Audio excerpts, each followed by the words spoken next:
क्या ज़रूरत थी हमारे खिलाफ साजिश करने की, और क्या ज़रूरत थी उस वक्त के जजों को हमारे खिलाफ फैसला देने की कि नवाज शरीफ ने अपने बेटे से तनख्वाह नहीं ली, लिहाजा छुट्टी, जाओ घर। किसको लाए नवाज शरीफ की जगह पर? ऐसे बंदे को ले आते हैं जिसको सवाए गाली के और कुछ करना ही नहीं आता। नून लीग के कायद नवाज शरीफ का कहना है कि 2017 में नून लीग की अच्छी खासी चलती हुई हुकूमत को ख़त्म किया गया। जजेस को क्या ज़रूरत थी इस साजिश का हिस्सा बनकर मुल्क पर कुल्हाड़ा चलाते? उस वक्त पाकिस्तान की मुआशी सूरत हाल हमसाया ममालिक से अच्छी थी, मुल्क खुशहाल था, रुपया मजबूत था, महंगाई नाम की कोई चीज़ नहीं थी। सियालकोट में वर्कर्स कन्वेंशन से खिताब में उन्होंने कहा कि इलेक्शन में हेरा फेरी क्यों की, RTS क्यों बंद किया? ऐसे शख्स को लाया गया जिसको गाली के अलावा कुछ नहीं आता। ऐसे शख्स को लाने वाले भी उतने ही जिम्मेदार हैं जितना वो खुद। किस तारीख को आपकी तलाक हुई थी? खानजादा साहब, ये 14 नवंबर 2017 को 14 नवंबर 2017 को हुई थी और 1 जनवरी 2018 को शादी हुई, जिसके ऊपर ज़ाहिर कंट्रोवर्सी पैदा हुई। इद्दत तो तभी तो कंप्लीट होती ना कि 14 नवंबर के बाद 3 महीने पूरे होते वो निकाह करती। उन्होंने तो उससे पहले निकाह, जो मैंने सुना है, खबरों में हमने सुना, और आज तक मुझे तो नहीं पता उसकी तस्दीक हुई भी है कि नहीं हुई। चेयरमैन PTI ने बुशरा बीबी से दौराने इद्दत गैर शरई निकाह करके गुनाह किया। बुशरा बीबी के साबिक शौहर खावर मानिका गैर शरई निकाह केस के मुद्दई बन गए। इस्लामाबाद की अदालत में बयान रिकॉर्ड करा दिया। दरख्वास्त में मुफ्ती सईद, ओन चौधरी और मोहम्मद लतीफ़ के नाम बतौर गवाह दर्ज। खावर मानिका ने अपनी दरख्वास्त में अपने और बुशरा बीबी के निकाह नामे के साथ तलाकनामा भी मुंसलिक किया है। District and session court Islamabad chairman PTI के खिलाफ गैर शरई निकाह के केस की समाअत मंगल 28 नवंबर को करेगी। खावर मानिका ने चंद रोज़ पहले जियो न्यूज़ के प्रोग्राम शाहजेब खानजादा में गुफ्तगू करते हुए कहा था कि बुशरा बीबी को तलाक देने के बाद फराह घोगी ने राबता करके पुरानी तारीख का तलाकनामा देने का मुतालबा किया था। कराची के शॉपिंग मॉल में लगने वाली आग से 11 अफराद जाँ बहक, 6 की हालत तशवीशनाक। 46 अफराद को रेस्क्यू किया गया। मरने वाले बेशतर अफराद रात की शिफ्ट में इमारत में कायम सॉफ्टवेयर हाउसेज में काम करते थे। सुबह सवेरे लगने वाली आग पर 3 घंटे में काबू पाया गया। आग दूसरी मंजिल पर लगी जो चौथी मंजिल तक जा पहुंची। दर्जनों दुकानें जलकर राख हो गईं। फायर रेस्क्यू कमांडर के मुताबिक आग मुमकिन तौर पर शॉर्ट सर्किट से लगी। शॉपिंग सेंटर में आग बुझाने का निज़ाम मौजूद नहीं था। सेंट्रली एयर कंडीशन होने के बायस हवा के अखराज का रास्ता भी नहीं था।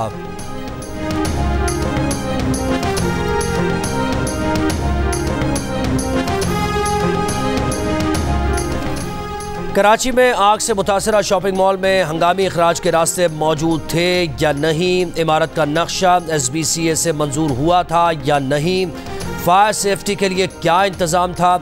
कमिश्नर कराची और सिंध बिल्डिंग कंट्रोल अथॉरिटी के हुक्काम का आग से मुतासरा शॉपिंग मॉल का दौरा। कमिश्नर कराची सलीम राजपूत ने कहा, शॉपिंग मॉल में हंगामी अखराज के रास्ते मौजूद थे। 30 दिन बाद जिन शॉपिंग सेंटर्स में हंगामी अखराज के रास्ते न हुए उन्हें सील कर दिया जाएगा। रेस्क्यू हुकाम के मुताबिक इमारत में हंगामी अखराज का कोई रास्ता नहीं देखा। SBCA के हुकाम ने कहा कि शॉपिंग सेंटर का नक्शा सिंध बिल्डिंग कंट्रोल अथॉरिटी ने मंजूर नहीं किया। मुतासरा shopping centre Faisal cantonment board की हुदूद में आता है।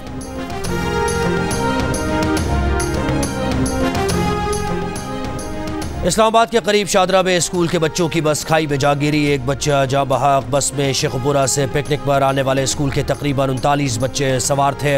हादसे में 15 बच्चे जख्मी, अस्पताल मुंतकिल। पुलिस के मुताबिक ड्राइवर पहाड़ी के करीब गाड़ी स्टार्ट करके साइड पर खड़ा था। इस दौरान अचानक बस आगे चल पड़ी। स्मॉग से मुतासरा पंजाब के 10 अजला में स्मार्ट लॉकडाउन। सरगोदा में हुकूमती अहकामात की खिलाफ वर्जी। मुतअद्दिद निजी तालीमी इदारे खुले रहे। कारोबारी इदारों समेत ट्रैफिक भी रवां दवां। ईंटों के भट्टों पर भी काम जारी। चूनिया में स्मार्ट लॉकडाउन की खिलाफ वर्जी पर 23 स्कूल मालिकान को शो कॉज नोटिस। इलाहाबाद के 7 तालीमी इदारे सील। लाहौर, फैसलाबाद, गुजरावाला, मुल्तान, साहिवाल और सरगोदा डिवीज़न में बाजार 3 बजे के बाद खुल गए। इतवार को हर तरह का कारोबार बंद रखना होगा। दुनिया के आलूदा तरीन शहरों में लाहौर आज भी सर फहरिस्त रहा। मरी में चहलकदमी करने से इलेक्शन मुहिम नहीं होती, इन्हें लग पता जाएगा जब आवाम में वोट लेने निकलेंगे। शेख रशीद ने खबरदार कर दिया, कहा इलेक्शन होकर रहेंगे लेकिन कोई मतलूबा अक्सरियत हासिल नहीं कर सकेगा। जो भी हुकूमत में आएगा उसके लिए मईशत बहुत बड़ा चैलेंज होगा। वो 9 मई के वाक़यात में शामिल ही नहीं थे। रावलपिंडी की इंसदादी दहशतगर्दी अदालत ने शेख रशीद और शेख राशिद शफीक की अबूरी जमानतों में 9 दिसंबर तक तौसी कर दी।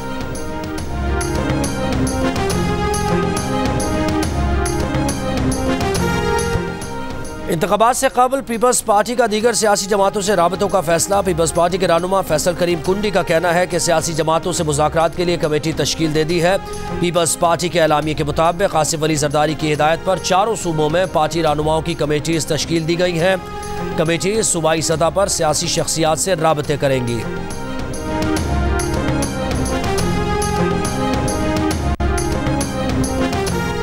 लाहौर की इंसदादी दहशतगर्दी अदालत में इश्तिहार अंगेज गुफ्तगू के मुकदमे में नून लीग की रहनुमा मरियम औरंगजेब के नाकाबिल जमानत वारंट गिरफ्तारी जारी। वारंट अदम पेशी पर जारी किए गए। जावेद लतीफ़ के पेश होने पर उनके नाकाबिल जमानत वारंट गिरफ्तारी मनसूख। मजीद समात 9 दिसंबर तक मुलतवी।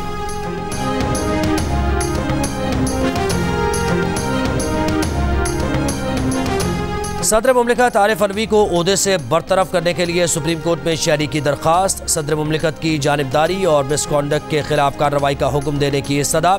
दरख्वास्त में कहा गया है कि सदर मुमलिकत जानिबदार हैं, ओहदे का नाजायज़ इस्तेमाल कर रहे हैं, अपना दफ्तर पाकिस्तान तहरीक इंसाफ के हक़ में इस्तेमाल कर रहे हैं। सदर ने इंतखाबात की तारीख न देकर आइनी जिम्मेदारियाँ पूरी नहीं की। आर्मी एक्ट और ऑफिशियल सीक्रेट एक्ट पर दस्तखत न करके जानिबदारी का सबूत दिया। गाजा में धमाकों की आवाज़ें बंद। आरजी जंगबंदी का दूसरा रोज़। इसराइली कैद से रिहा 39 फ़लस्तीनी अपने प्यारों से मिलकर खुश। रिहाई पाने वालों में 24 फ़लस्तीनी ख़वातीन और 15 नाबालिग बच्चे शामिल। हमास से रिहाई के बाद 13 इसराइली, 1 फ़िलिपाइनी और थाईलैंड के 10 शहरी भी अपने ख़ानदानों से जा मिले। मुआहदे के तहत आज भी 14 इसराइली यरगमालियों के बदले 42 फ़लस्तीनी कैदी रिहा किए जाएंगे। रफा क्रॉसिंग के जरिए खुराक, पानी और तिब्बी सामान समेत इंसानी इमदाद के 196 ट्रक पहुँच चुके। मुआहदे के मुताबिक 4 रोज़ा जंगबंदी के दौरान रोज़ाना 1,30,000 लीटर ईंधन, गैस के 4 ट्रक और इंसानी इमदाद के 200 ट्रक गाज़ा में दाखिल होंगे। 4 रोज़ के दौरान गाज़ा से 50 यरगमाली और इसराइल में कैद 150 फ़लस्तीनी रिहा किए जाएंगे।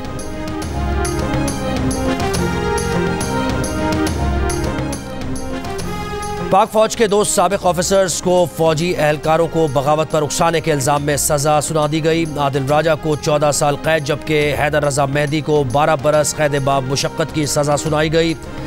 आदिल फारूक राजा और हैदर रजा मेहदी का आर्मी एक्ट के तहत फील्ड जनरल कोर्ट मार्शल किया गया। दोनों अफराद फौजी एहलकारों को गद्दारी पर उकसाने, जासूसी, रियासत की सलामती और मफाद को नुकसान पहुँचाने से मुताल्लिक़ ऑफिशियल सीक्रेट एक्ट की खिलाफ वर्जी के मुजरिम करार दिए गए। सज़ा के तहत 21 नवंबर 2023 से दोनों अफसरान के रैंक जब्त कर लिए गए हैं। जनरल रिटायर्ड कमर जावेद बाजवा और जनरल रिटायर्ड फैज़ हमीद के खिलाफ मुकदमा दर्ज करने की दरख्वास्त 28 नवंबर को समाअत के लिए मुकर्रर। FIA जनरल रिटायर्ड बाजवा और जनरल रिटायर्ड फैज़ हमीद को नोटिस जारी।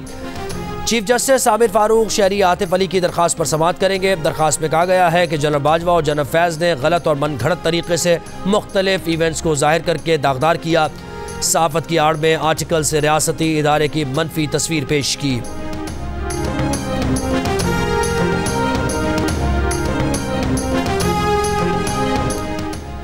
कराची के इलाके औरंगी टाउन में ताजिर के घर पुलिस की डकैती का केस। तफ्तीशी टीम SHO डिफेंस का बयान रिकॉर्ड करने डिफेंस के थाने पहुंची। SHO मौजूद नहीं थे, मोबाइल फ़ोन भी बंद। तफ्तीशी हुकाम के मुताबिक थाने आकर मालूम हुआ SHO 22 नवंबर से बीमारी की छुट्टियों पर हैं। SHO डिफेंस ने लूटी हुई रकम और जेवरात ताजिर को वापस किए थे।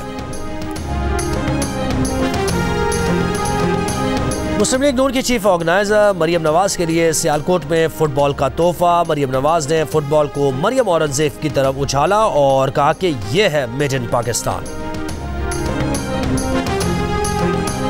पसनी शहर और गिरदोनवा में बारिश और जालाबारी। नशेबी इलाके ज़ेर-ए-आब। मगरबी लहर जुनूब मगरबी बलूचिस्तान पर असरअंदाज। थरपारकर, उमरकोट, बदीन, मीरपुर खास और ठट्टा में आंधी और बारिश का इम्कान।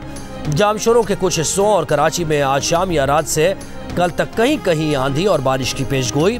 कराची में आज और कल मतला जुज़वी अबर आलूद रहेगा।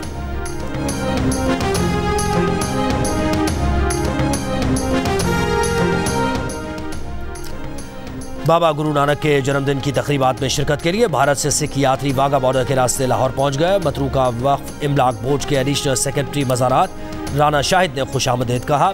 तकरीबात में शिरकत के लिए तकरीबन 3000 सिख यात्री भारत से पाकिस्तान पहुंचे हैं। दौरा ऑस्ट्रेलिया के लिए रावलपिंडी स्टेडियम में कौमी टेस्ट स्क्वाड के कैंप का तीसरा रोज अब्दुल्ला शफीक और साहिम अयूब कैंप ज्वाइन कर लिया। खिलाड़ियों के दरमियान सिनेरियो मैच, मुख्तलिफ टास्क दिए गए। कौमी टीम 2 दिसंबर को ऑस्ट्रेलिया रवाना होगी। पहला टेस्ट 14 दिसंबर को होगा। कौमी क्रिकेट टीम के ऑलराउंडर फ़हीम अशरफ ने सेहरा सजा लिया। फूलनगर से बारात लेकर नारोवाल रवाना। आज शादी के बंधन में बंधकर जिंदगी की नई इनिंग्स की शुरुआत करेंगे। फ़हीम अशरफ के वलीमे की तकरीब कल फूलनगर में होगी।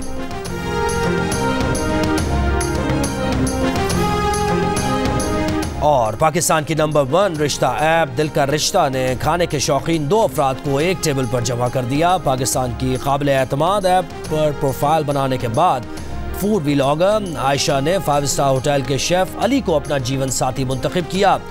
घर वालों की मर्जी से इनका रिश्ता तय हुआ और यूं नई सोच के साथ इस ऐप ने एक और नए रिश्ते को कायम कर दिया।